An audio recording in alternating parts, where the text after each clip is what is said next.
Today I'm going to do a super minimal strength training video from my garage to work on speed, explosiveness, and maintain strength while I'm in this marathon training block. I really had to cut back on my strength training due to energy levels, time constraints. So I put together probably a 20-minute workout that I think should cover all the bases.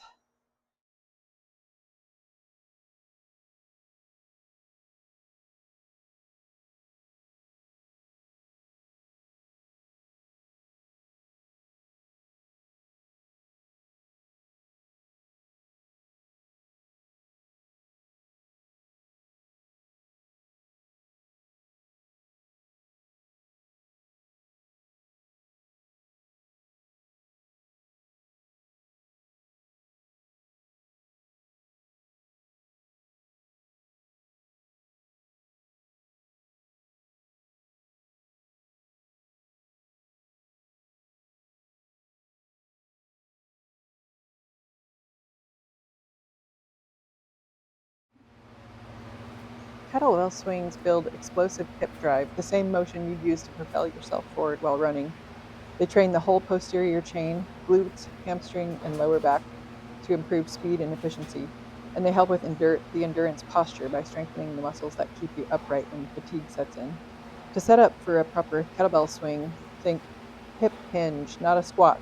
So stand with your feet about hip width apart, place the kettlebell about a foot in front of you, hinge at the hips, not your knees, and grab the handle with both hands. Keep a flat back, soft knees, and push your hips back like you're closing a car door. Think hips back, chest tall. Then hike it like you're hiking a football between your legs. Drive your hips forward powerfully, and then squeeze your glutes. The kettlebell should float up to chest height from hip power, not from lifting with the arms. Your arms and shoulders are just hooks, so don't shrug or pull with your shoulders. The hips do the work. At the top, you should be standing tall, glutes tight, core braced, shoulders back, and then repeat. Let the kettlebell swing back and forth naturally. Repeat in a smooth, powerful rhythm. It's hips, not arms. Think snap the hips and float the kettlebell. All right, so kettlebell swings and broad jumps both work on speed and explosiveness. So those are going to be the first two. I'm going to do supersets, 3 sets, 20 kettlebell swings, 6 broad jumps. I'm going to give myself like 45 seconds to a minute of rest between each set, and then go for the next. Broad jumps train explosive power and coordination. They develop fast-twitch muscle fibers, which improve running economy and finishing quick. They also teach runners to absorb impact and land safely, which is great for joint resilience. So to do a broad jump, start with your feet about shoulder width apart, arms relaxed and at your sides. Hinge your hips back and bend your knees slightly, swinging your arms behind you. Keep your chest tall and your core tight. Explosively swing your arms forward and drive through your legs, jumping as far forward as you can. Think long and powerful, not just high. Land softly on the balls of your feet, roll into your heels, and bend your knees to absorb the impact. Keep your chest up and balance under control. Stand tall, reset your stance, and get ready for the next jump. Focus on controlled landings. It's just as important as the takeoff. These types of movements aren't just for running. They are great for building overall athleticism and just general lifestyle. They build muscle, and the ligaments and tendons around your joints become so much more resilient, so that when you do take the occasional fall, it's much less likely that you're going to break something.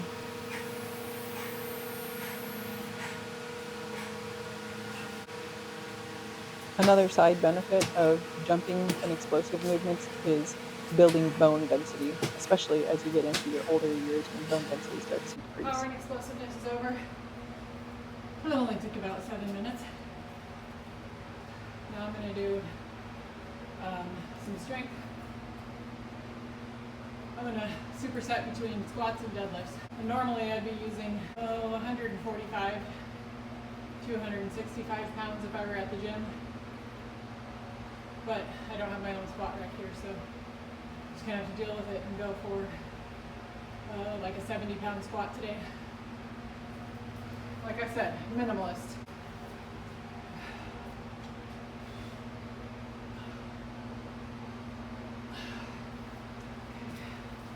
Just 5. The more you can do squats in minimalist or no shoes, the better.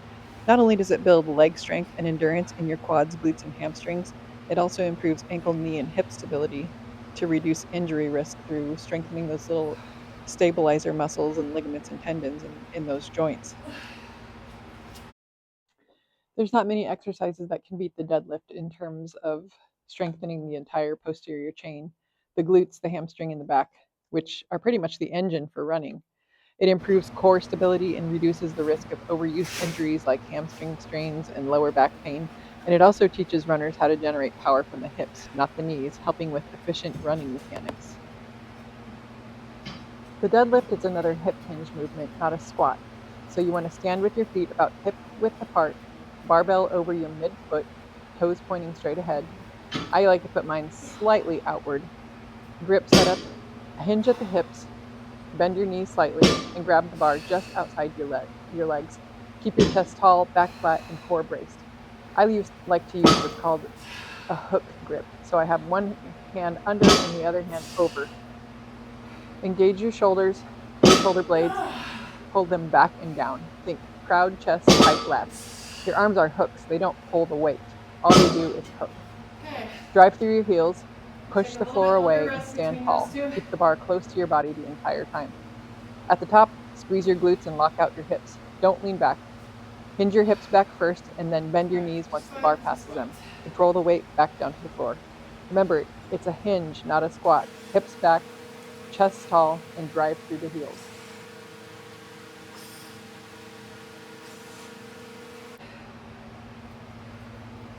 For the deadlift, the way you want to set up is feet a little bit wider than hip width apart, or whatever feels comfortable for you. And then put your feet about midway under the bar. I like to use a hook grip. So one hand over, one hand under. And I put those right outside my quads. And then you want to push your butt back to the wall behind you. Keep a straight back so you're hinging at the hips, using your glutes and hamstrings to pull you up. You want to push down with the floor and feel like you're trying to break the bar, but you're not really pulling up with your upper or mid back or your arms. It's all glutes. Glutes, hamstrings should be the main focus here. Neutral spine. Take a deep breath. Brace your core. Pretend like you have a corset on. Brace it. Squeeze the bar super hard. Push the floor away. Deep breath in, and then blow it out as you're coming up. So.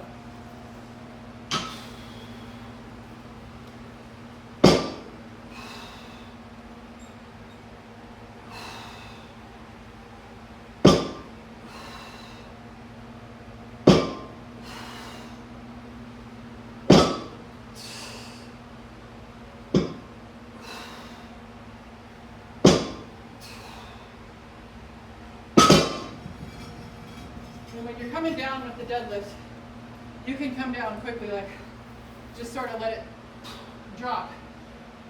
I don't really want to do that in the garage because I don't have the padded floor here, but at the gym, I'm bring it up quick, explosive, and then just let it drop.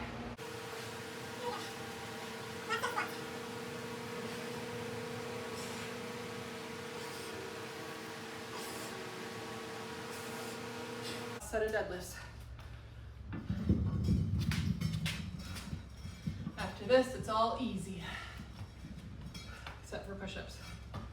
Okay, hip width, right outside my quads, hook grip, neutral spine, hinging at the hips, butt pointing to the wall behind you.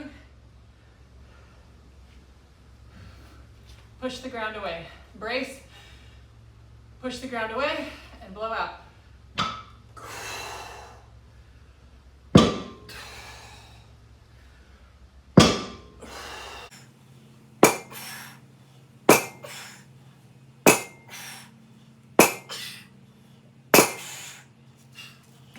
that's it for deadlifts. 3 sets of push-ups, supersetted with dumbbell rows. The classic push-up. Great for strengthening your chest, shoulders, triceps, and core. For runners, that means a better arm drive, stronger posture, and less fatigue in your upper body late in the race. A strong upper body helps your lower body go farther, faster.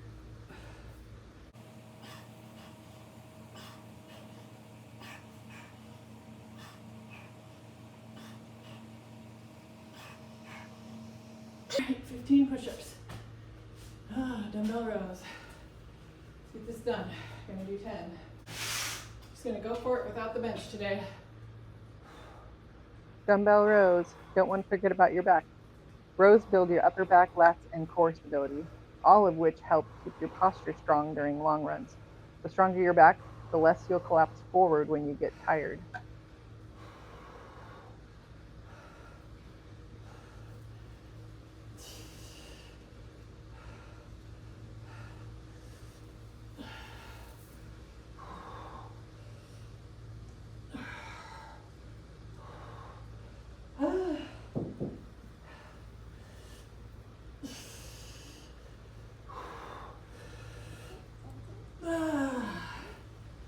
Ooh, that was heavy. I'm gonna remove some of that weight for next time. All right, here we go. Do some more push-ups.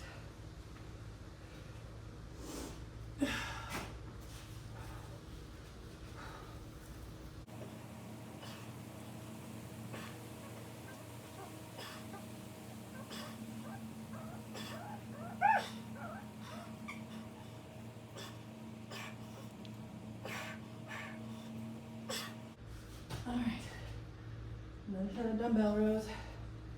Come on, get this done.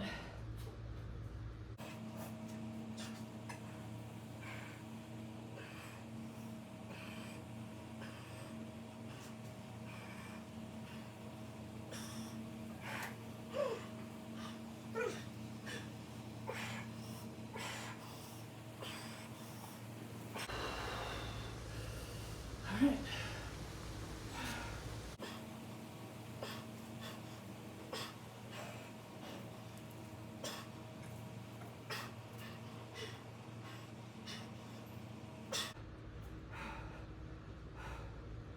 I'm gonna finish it up on my knees.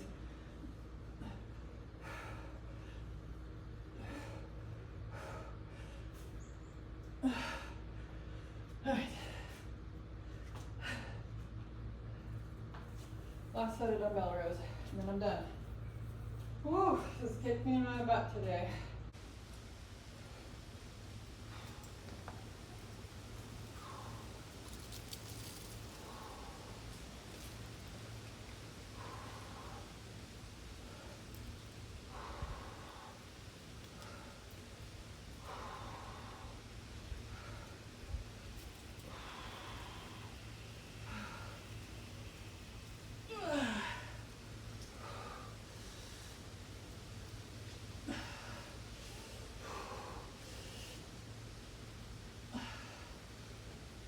Okay, that's it. From warm up to finish was 23 minutes, and that was after just a couple hours after my 6.5 mile race pace run. I can tell that I've really gotten weaker since I haven't been training strength nearly as much the past 7 or 8 weeks. So those dumbbell rows, horrible. And that was 30 pounds in each hand was easy for me just a few months ago. I could do 40, 45s, but those 30s made my whole body tremble. So yeah, I definitely need to get back on with the strength training. Try this workout out, 20 minutes. Let me know what you think.